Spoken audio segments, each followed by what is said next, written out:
Tonight, Resurrection Sunday means a return to church. Last year, Easter looked a lot different. Many of us were celebrating at home or socially distanced outside.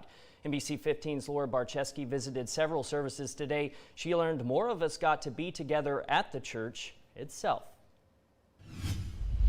Corey, at this time last year, Mobilians weren't able to come together and celebrate Easter with their church families, but this year, that all changed.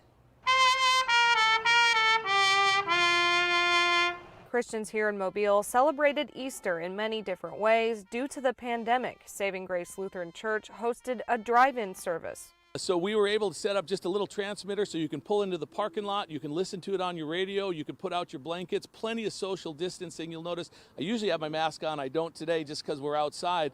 But you know, Easter is just such a pinnacle day for Christians as Christ rose from the dead. It's just a great opportunity not only to praise our Lord, but to at least be in vicinity with one another. Nazarene Full Gospel Church Pastor Wesley Davis Jr. says they limited the number of people allowed in the sanctuary, wore masks, checked temperatures, and social distance so they could celebrate in a more traditional way. For many people, it's symbolic because as a society, that's exactly what we've done.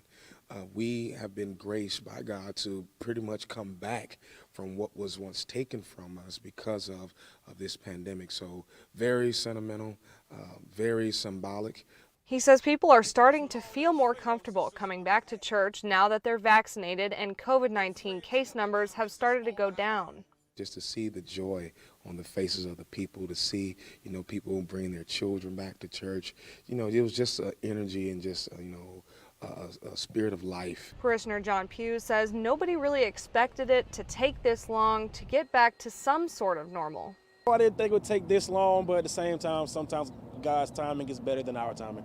So he found a way to make it work now, and we're doing what we need to do to move back to some normalcy. Pastor Davis says he encourages people to return to their church communities as many of them are doing the best they can to make it as safe as possible. Reporting in Mobile, Laura Barczewski, NBC 15 News.